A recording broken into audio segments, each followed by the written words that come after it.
Today's video, I really want it to be all about you guys, my subscribers that watch these videos religiously, and I know many of you are nearing retirement age or at least are thinking about retirement. And last week we talked a lot about how the average 401k just last year in 2022 alone lost anywhere between 18 to 20% of its value, and that can be very worrisome for people that are getting close to retirement. And I asked you guys, what are you doing about this? Like, if you're someone that has a 401k or you're nearing retirement, what is your plan to make it through this terrible economy going into retirement? And many of you wrote me and put your comments and your thoughts on what you're going to do. So I want to highlight some of those here in this video so people who don't read the comments religiously can get an idea of what other people in a similar boat are doing, as well as try to give maybe some of my own opinions on what some of you said. So your guys' stories and comments are in no particular order. I just randomly grabbed them and I'm gonna throw them up here on the screen and read them out. So Diana says that she's in that position, has the 401k, planning on retiring in 2 years, but she's several years shy of Social Security. We're moving south of the border where our money goes much further. It's either we move out of the US or we work until the day we die, which I'm not interested in doing. My dad died from cancer at age 63, but retired thankfully at 55. Tomorrow isn't promised and we want to enjoy some of our golden years. I don't see those being in the US anymore. Now, a lot of people are actually thinking more and more about going this route. You're seeing a ton of trends of Americans moving to cheaper places to retire. In fact, even Long Beach down below here says that I'm with you. I'm thinking of moving to Ecuador or Thailand. Now, that's obviously clear across the other side of the world, whereas Diana's probably talking about just moving to Mexico, and you're still close to the US, you can still drive into the country and things like that. But it's really sad that people have to actually go to these extremes now in order to even have retirement be on the table, because when you're in a position where it's work until you're dead or you need to move to another country to retire, well, I guess it depends on how much you value your lifestyle here in the United States, or you just don't care. You just want to live the same quality of life and don't mind dealing with some of the inconveniences of third world countries. So I'm not saying Diana's plan is wrong or right, just wanted to highlight the fact that it's sad that people have to do this instead of be able to, retire in the country that they're born and raised in, because everything's just getting so expensive. This house is actually under contract, but they've been trying to sell this for almost a year. They listed it back in April originally of 2022 for almost $2.7 million, and notice they had to cut the price a whole $500,000 to even get a contract on this house. And the interesting thing about this property is, if we look, this house actually sold back during the last housing market boom for $965,000, and then fast forward 2 years later into the housing market crash, somebody picked it up for $575,000, and it'll be interesting to see if the same dynamic repeats itself once again. Over the Hill Dill sounds like he's one of the luckier ones, because he says, I'm only relying on myself. I knew 20 years ago that everything was going to crap. I have 2 houses and lots of land, plus lots of gold and silver. My company does have a profit sharing plan and mine's up a few $100K, but I'm sure it'll be way down by the time I retire. Social Security, not counting on it. If it comes, great. If not, oh well. F the government. Thanks, Michael. Now, I personally take the same sort of approach to retirement in the end. Obviously, I'm a lot younger. I'm not anywhere near retirement age, but I'm kind of in the same mindset as Over the Hill Dill here, where I'm looking at taking retirement into my own hands through very unconventional means, so to speak, having investment property, having gold and silver, having multiple sources of income that can still come in even when I'm not working anymore. Things like that really can secure your retirement more than the average route that a lot of people take. And I've done things unconventionally my whole life, so this just feels natural to me to just go against the grain and do what everyone else is not doing. So for me, I feel comfortable with that, but I know a lot of people probably don't. And it's definitely not for everyone to stray from the path and, you know, not have the 401k or not have the pension and just try to wing it and do it yourself. I feel okay with it, but it might not be for everybody. And by the way, if it's possible, as long as YouTube is still here, I'll probably still be doing this well into my older years, guys, because, you know, if there's still a platform to do this and people still want to see this type of content, I'll probably be out here still making it, believe it or not. At least that's how I feel about it now. Now, I know my mom is watching this video too, because she's also getting near to retirement, and this subject hits home close for me as well, because even though I'm not going to be retiring soon, she's supposed to retire soon. And, you know, I've been talking to her, trying to figure out what's going to be the best thing for her, just to, you know, give her some ideas and things like that. That's why I want to talk about this too, guys, even though I'm not anywhere near retirement. I know it helps you. I know it helps her. So it's good to discuss these things. And CN, her comment really kind of highlights the position I think a lot of people are in, which is this. We are at so-called retirement age, lost our ass in 2008. Same thing started happening again this year. We can't afford those losses, pulled our money out. We have no choice. We're not wealthy people. 401ks in cash, Social Security is all we have. We're hardworking people who raised 3 great kids and lived modestly. So Michael, you asked our plan, so here it is. Our plan is to work until we can no longer work. We paid off our modest home recently and got rid of 1 car. We share 1 car fully paid off. You have to make sacrifices. Praying our children will help us if necessary, trying to stay in good health. Vacation is time with family and puttering the house and the garden. We take advantage of small pleasures locally that are free or super cheap. A simple life, it's all good. We have a strong faith and God is good. We're grateful. Now you can tell CN is definitely grateful for every little thing that they have in their life, which is fantastic. But it also is a sad story that it highlights here that people are struggling in retirement, guys. I always thought about, when I heard about retired people, especially visiting Florida as a kid, is retirement some kind of magnificent, glorious stage in your life where you no longer have to work, you have money, you can do things, and you really just live out the last years of your life with a bang, with the wealth that you accumulated throughout your entire life. But as we can see, that is definitely not the case for a lot of people who are looking at retiring in the near future, which is unfortunate. And that's why I wanted to bring these things up, just to show you guys what other people are doing and what they're facing and how they're handling it. Because depending on your financial situation, you may want to go this route, or some of these stories might inspire you to work longer or never retire or whatever it is. This house is just a few doors down from the previous one, and they're asking a whopping $3.85 million, and they just listed it a couple weeks ago, and they bought it previously for $425 grand in 2001, guys. Just goes to show you how insane real estate is around here and how much money people are making after just a couple decades of hanging on to these properties. Now Dave says, Michael, here's my plan. I'm 2 months out from retirement at age 52 from the government, retiring with a full pension after 20 years of service. I have the TSP IRA, only be drawing from interest from. I also have a sizable Roth IRA comprised mostly of commodity stocks that pay decent dividends. I have a large portfolio of rental properties purchased a few years ago in the Midwest and Florida that provide consistent passive income. I will be eligible for supplemental Social Security at retirement all the way until the age 62. In addition, I will probably work a couple days a week just to have some supplemental W-2 income. Now, I think Dave is probably in one of the best shape to retire out of pretty much anybody so far. He has all his T's crossed and all his I's dotted, you know. He's got the federal pension, which he'll get for life as long as they don't go bust. And he has, you know, the Roth IRA that he can draw from.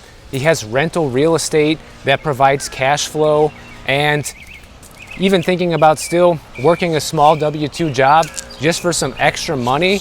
I mean, I feel like people like Dave pretty much hit a home run here when it comes to retirement and really have it all figured out. So good for you, Dave. Gigi says that I had planned to retire early at 62 next year and hope to live off my 401k and Social Security. I keep running the numbers, but the wild card is inflation. Groceries today are 4 times greater than 2 years ago. If inflation continues at this rate, I won't be able to retire.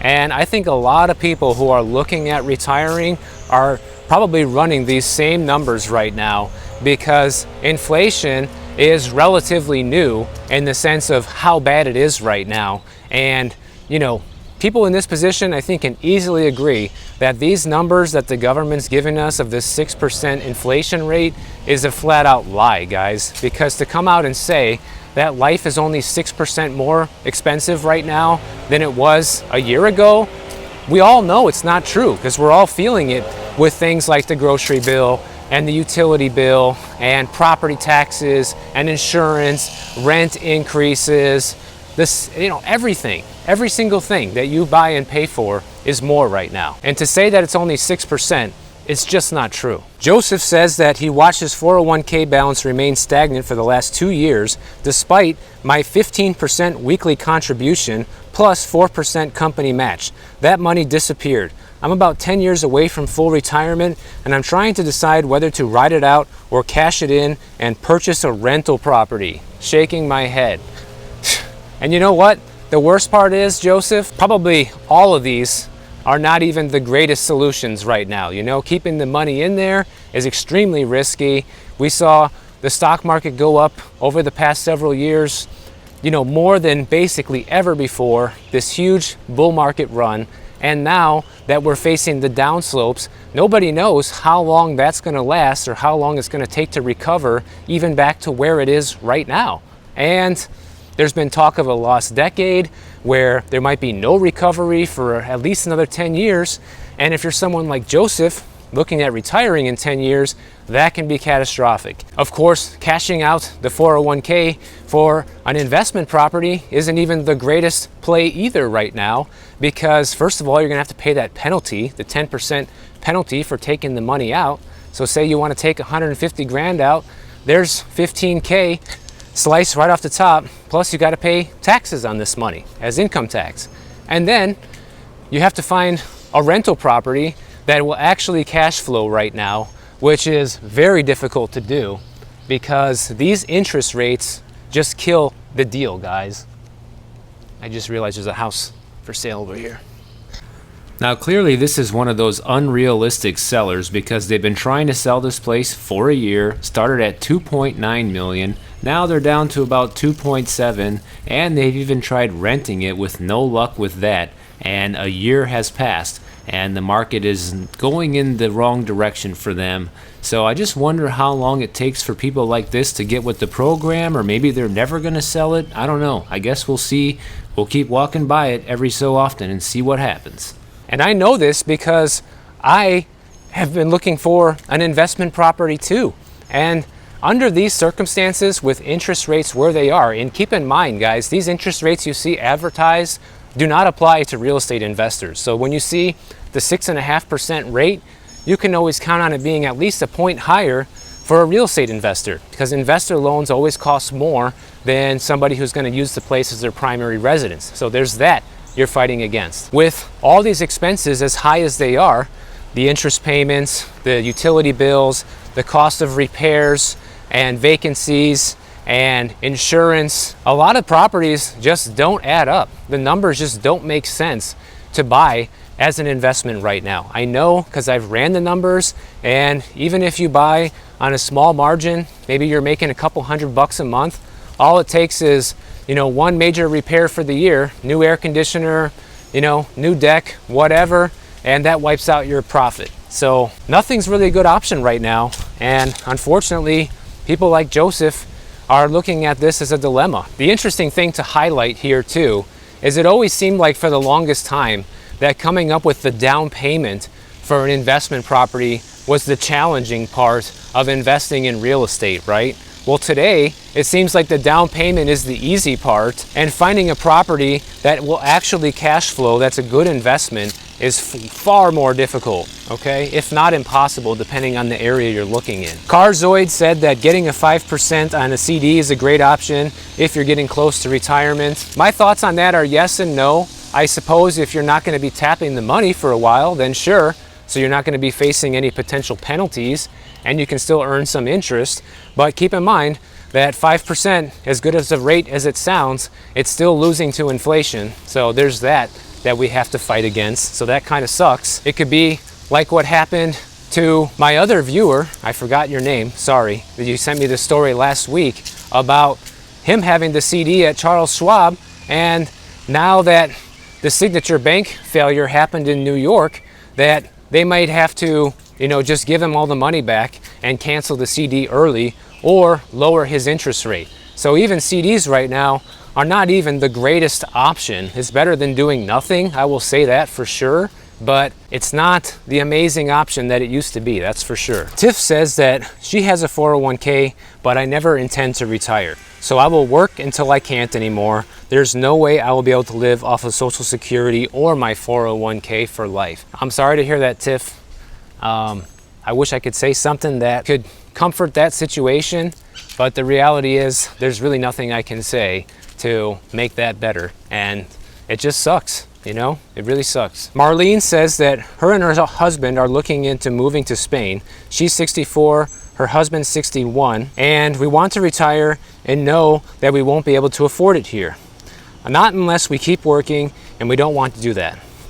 I'm not taking Social Security yet. We want to wait until I'm 65 and he's 62. We have traveled to Spain twice and it's super cheap. You can rent a place for as little as $1,000 a month, and private healthcare is cheaper, 100 times better than what we have in the US. It also allows us the opportunity to travel. Train travel is very cheap in Spain, and it's easy to jump on a train and travel Spain or travel to Italy, France, or Portugal. We just know that there's no option here in the States for us. Unfortunately, we sold our house in late 2019, and in early 2020, it was a frenzy, and now we can't afford anything where we live in Florida. Even the rents are ridiculously high, and they don't seem to be coming down much. We have looked at other places in Florida, but anywhere on the coast is just too expensive. Neither one of us wants to spend a bunch of money on a house when we know the price is inflated, and who could blame you there? Many people are moving to other countries just because it's cheaper and they're loving their new life. Expats, to me, will be a huge trend in the future. It's just going to become more and more popular as people realize they can no longer afford to live in the US.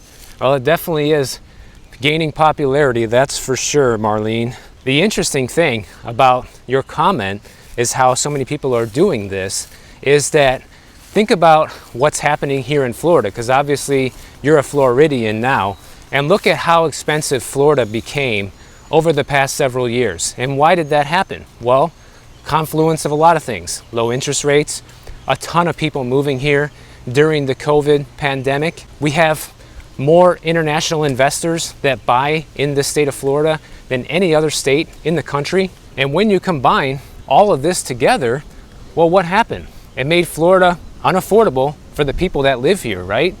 And so the unfortunate part of this expat trend that you're outlining is that as more Americans and other wealthy people move to these inexpensive European countries and cities, naturally it's going to do the same thing in those areas. It's going to end up pricing out the locals that make far lower salaries, and many of these people are going to be facing the same housing issues that we're facing here throughout the US, and particularly here in Florida and California and New York, the most expensive states. And unfortunately, it just seems to be an epidemic. People continue moving to the cheap areas, and it makes it unaffordable for the locals. I'm sure somebody like you, Marlene, can see both sides of that, being here in Florida now and seeing how unaffordable it's gotten recently. And unfortunately, a lot of the people in Spain and Portugal and Italy are going to be feeling that similar pain pretty soon. And I know in some areas they already are. Krister here just brought up an excellent point for people that are contemplating retirement and maybe banked too heavily on the run-up that we had during COVID and all the money printing. He says if your ability to retire is entirely dependent on the market increase during the COVID bubble 2020 to 2022, then you didn't save enough for retirement. Bubbles are always temporary, they pop. I totally agree, and hopefully that wasn't anyone's full-on retirement plan, like let's just try to make as much as possible during this run-up and hope that it's going to be enough, because clearly that's not a great plan. William says, in 2021, I pulled all my retirement money out of equities and avoided a 17% loss. I rebalanced this year per my investment manager. They put the money into 6 sectors in 24% equities. I'm just about to be 66, so I'm near retirement. Right now I plan to try to hang on until I'm 70. This is the target time when I get my income property paid off and maximize my Social Security. By the way, Robinhood is paying 4.4% interest, and I have put some savings in there. So William seems like he's a little bit more versed in investing his 401k money into safer parts of the market, which is great, especially right now. He's also trying to time things where his rental property, it sounds like he has one rental property, will be paid off, so there'll be no mortgage on it, which means his cash flow will jump up pretty substantially at the same time when he's probably able to maximize his Social Security benefits. So that's a pretty good plan, I would say. Probably more ahead than most people in a lot of ways. The only bummer for him, I guess, is that he has to wait until 70 when a lot of other people are just trying to say, you know, screw it, I'm done at 62. The earliest I can take the Social Security, I'm taking it, especially now that there's this Social Security crunch where it could all be done by 2033. So that's a big problem that people are contemplating as well. Now, one thing I think we can gather from everything that you guys said in this video is there's really no one right answer to retirement. Everybody seems to have their own way that they're handling this, which is not really a surprise, but I think it's interesting to highlight some of this to just give people some ideas, because right now is a pretty tough time to retire, and it's not like before, guys. Even if you have the pension, you know, you still got to worry about, can this pension survive, and is it going to last forever? Because we all know that there's a ton of problems with these pensions, and that used to be the most secure form of retirement ever, and it's not anymore.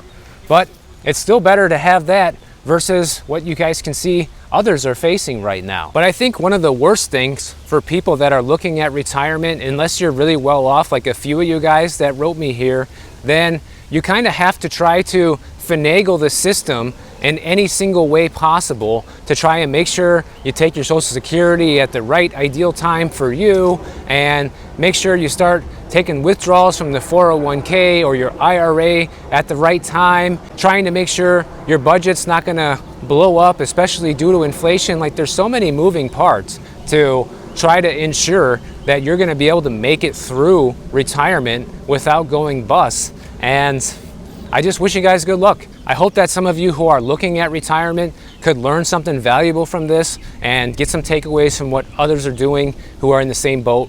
And that was really the goal of this video. I had so much more I would like to talk about, but obviously we took the whole time just to talk about what you guys are going through. And thanks so much for everybody who participated in the comments of this video to help others, and means a lot to everybody watching, I'm sure, including me. If you enjoyed this video, make sure you click the bell notification down below. YouTube will alert you every time I post a new video, and if you don't want to wait, check out my next one on the screen right over here, and I'll see you in the next one.